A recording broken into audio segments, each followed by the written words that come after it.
Bueno, el caso es que Albania quiere entrar en la Unión Europea en 2030 y la corrupción es uno de sus principales problemas. Transparencia Internacional les ubicaba el año pasado en el puesto 80 de su lista de países más transparentes. Lejos, desde luego, de los primeros en una lista en la que España está, por cierto, en el puesto 56. Bueno, por eso, por este motivo, por la corrupción principalmente, han acudido a la inteligencia artificial en este país del que estamos hablando, Albania. La oposición dice que es completamente ridículo, que es inconstitucional y algunos expertos han mostrado sus dudas sobre los riesgos que plantea su uso. Por eso queremos hablar a continuación también con Estela Luna de María, que es experta en tecnología. Estela, muy buenas tardes. Hola Pilar, buenas tardes. Hola Ana, Lorenzo, ¿qué tal? Estela, lo primero, antes, esta inteligencia artificial que va vestida con traje tradicional albanés y tiene la cara, lo decía Ana, tiene la cara de una conocida actriz albanesa, se encargaba de otras labores, como ayudar a los ciudadanos a usar portales públicos, como el típico asistente virtual, ¿no?, que te ayuda, por ejemplo, a navegar en una web oficial. Ahora, sin embargo, es ministra.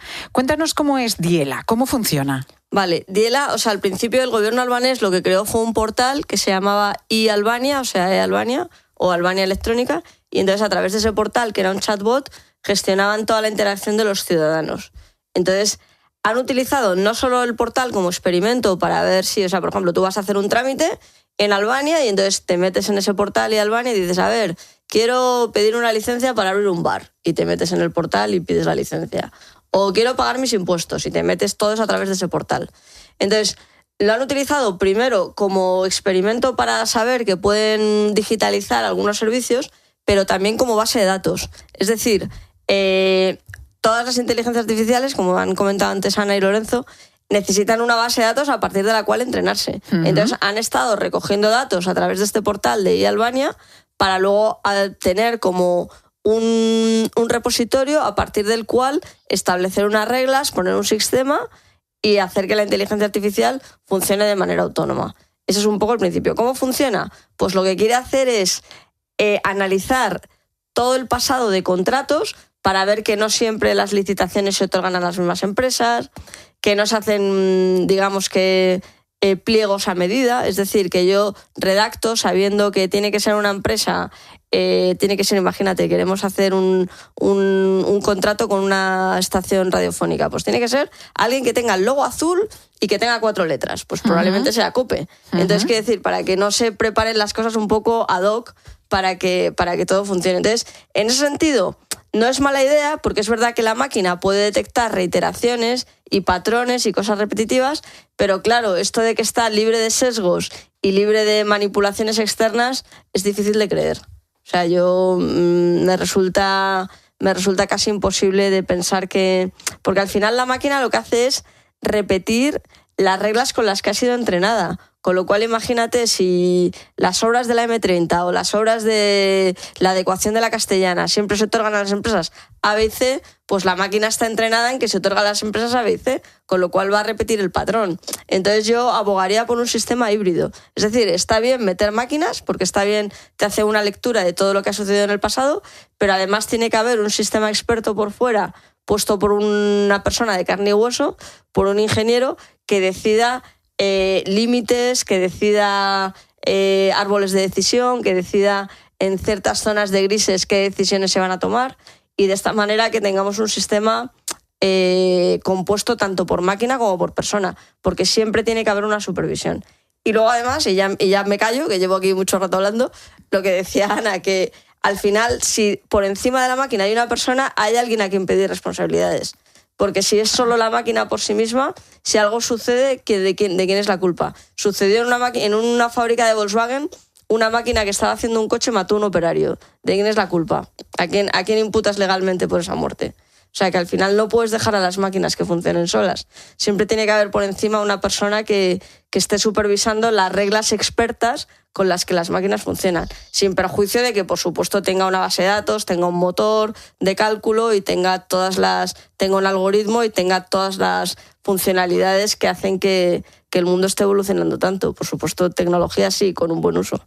Bueno, y además te obliga a estar permanentemente actualizando esos datos de los que se alimenta la IA, ¿no? Sí, continuamente. O sea, el sistema tiene que estar teniendo actualizaciones también por las brechas de seguridad, para evitar que si ha habido alguna vulneración, alguna vulnerabilidad, se pueda detectar de manera automatizada, porque al final la máquina aprende con el propio uso. Ya sabemos que estas cosas del ChatGPT y del Gemini y del Copilot y de todos los sistemas de inteligencia artificial de grandes modelos de lenguaje que estamos usando ahora, aprenden a medida que se utilizan, con lo cual hay que estar continuamente actualizándoles, metiéndoles datos nuevos y metiéndoles reglas expertas también nuevas. Estela, una pregunta, porque en la Unión Europea existe la primera ley de inteligencia artificial, se aprobó hace un año, ya costó 3 años llegar a un acuerdo. Albania no es miembro de la Unión Europea, pero ¿una medida así tendría encaje en esa normativa que ya tenemos en Europa?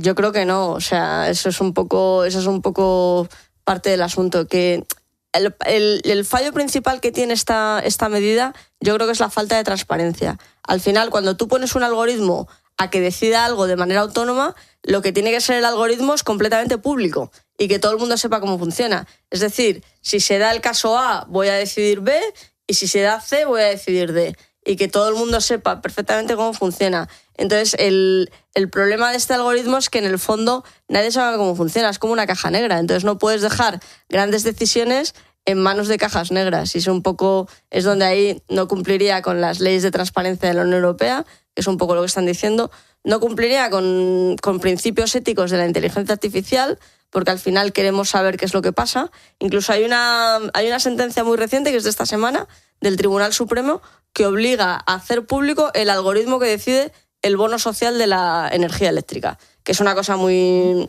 muy pequeña. Es simplemente decir, ¿por qué a esta familia se le da el bono social y no paga la electricidad cara y esta familia sí la paga cara? Pues has dicho, vale, pues es un algoritmo, muy bien, pues el algoritmo tiene que ser público. O sea, que es un poco en países, aunque la democracia española no es perfecta, pero obviamente estamos un poquito por delante de Albania, este tipo de reglas que deciden cosas tienen que ser transparentes para que todo el mundo sepa cómo funcionan.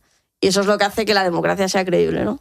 Y hablabas antes del sesgo. Es que es difícil que una IA no tenga un sesgo. Sí, las IAs al final repiten con lo que están entrenadas. Por eso siempre tienen sesgos. Se ha comprobado en las inteligencias artificiales también que están en los juzgados, por ejemplo en Estados Unidos, que hay inteligencias artificiales que deciden casos menores, y entonces se comprueba que cuando el criminal es de una cierta etnia, pues le condenan más que si es de otra.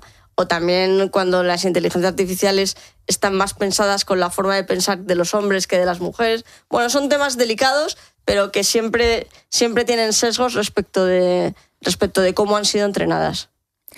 Claro, aquí uno de los principales problemas, lo apuntaba Ana, tú has hablado también de ello, es eso, ¿quién responde, ¿no?, de los errores? ¿Quién es el responsable? En caso de una adjudicación errónea, ¿a quién le echas la culpa? Justo, es decir, esa es la cuestión, que si el algoritmo no es transparente y no es público, y que si nadie está por encima asumiendo la autoría de la creación de esas reglas de decisión, es muy difícil asignar responsabilidades a nadie. Y entonces, claro, es como que vuelve a ser un sistema, entre comillas, opaco, lo que pasa que detrás de una máquina, no detrás de un comité de decisión. De todas formas, en esto último no solo ocurre con la inteligencia artificial, porque aquí recuerdo que hubo un apagón general a finales de abril.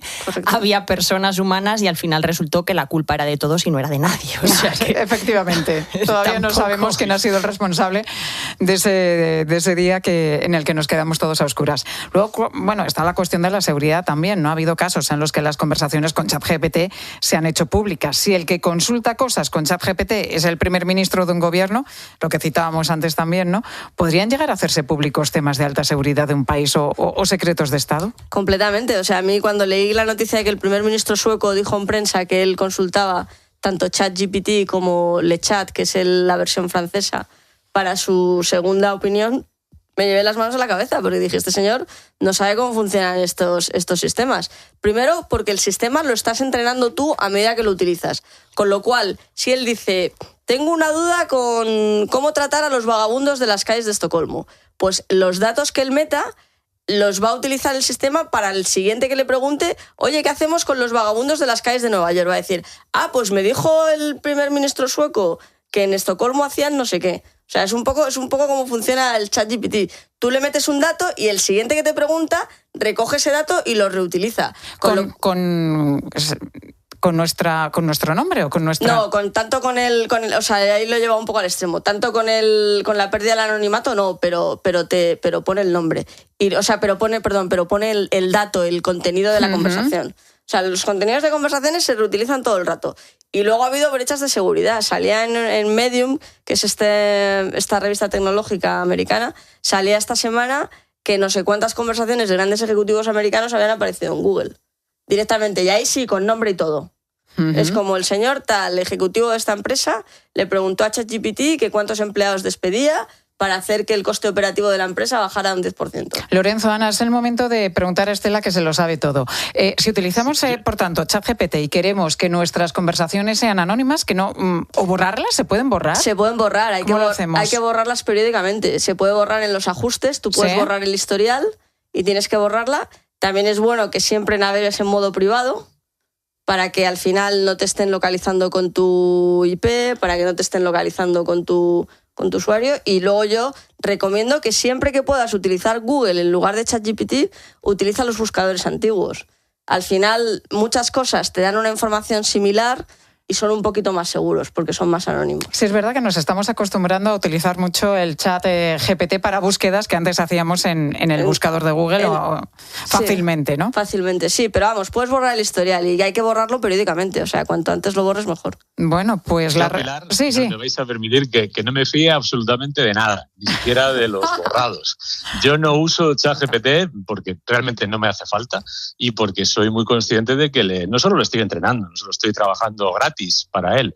Y cuanto mejores sean las preguntas que le hago, que además es necesario que las preguntas sean buenas para que las respuestas tengan cierta calidad, más le estoy transfiriendo gratuitamente de mi aprendizaje o de mi saber personal, ¿no? Y no tengo por qué regalarle eso a una corporación que no sé quién es. Es decir, es que hemos hablado antes de cajas negras. Estos son todos cajas negras, por definición. Creo que la agenda está siendo increíblemente frívola. Ya si encima es alguien que tiene una responsabilidad de gobierno en un país, pues fíjate qué fácil sería para quien esté administrando esta inteligencia artificial, pues dedicarse a decir, oye, ¿qué interés puedo tener yo en influir en la gobernanza de Suecia? Porque tengo aquí una vía para hacerlo, ¿no? Y hay otro detalle que, fíjate, yo le quería preguntar también a Estela. Siempre se habla de bueno, que siempre y cuando las herramientas estas se utilicen con supervisión humana, yo es que tengo un miedo que ya se ha visto además, por ejemplo, la utilización de algoritmos para resolución de problemas judiciales. Teóricamente hay un juez que lo va a revisar, ¿no? Pero cuando el juez va a revisar 200 sentencias que ha dictado la inteligencia artificial por la tarde, un día, a las 8:30, le duele la cabeza, se ha peleado con su mujer, ¿realmente va a revisar esas 200? O las va a mirar por encima y al final se van a estar tomando decisiones con un criterio que no aceptaríamos en términos humanos y en términos éticos. Sí, al final efectivamente por eso se ponen con ciertas casuísticas, infracciones menores, delitos que no sean delitos de sangre, o sea, se hacen por eso con esa casuística para saber que si la máquina falla y luego por encima la supervisión humana también falla, pues que las consecuencias no sean horribles. Y respecto a lo que decías, Lorenzo, de las decisiones de Estado, claro, es que si no la gente tiene que saber si está votando a una persona o está votando a una máquina, ¿no? Usted cuando va a votar, ¿a quién vota? Entonces un poco hay que ser muy transparentes con ello. O sea, es un poco saber cómo funciona la inteligencia artificial para nosotros mismos, evitar los posibles abusos que pueda tener la máquina y luego también ser conscientes de que al final todo se hace público antes o después y que todo lo que hay en internet es casi indeleble, ¿no? Aunque tú borres el historial y todo eso, siempre hay cosas por ahí circulando. Entonces, bueno, la huella la dejamos, pero empezamos a dejar huella desde que salimos de casa. Estela Luna de María es nuestra experta en tecnología. Estela, muchísimas gracias por acompañarnos. Pilar. Seguimos aprendiendo lo que siempre te digo. Aprendemos mucho contigo. Gracias, Estela. Un saludo.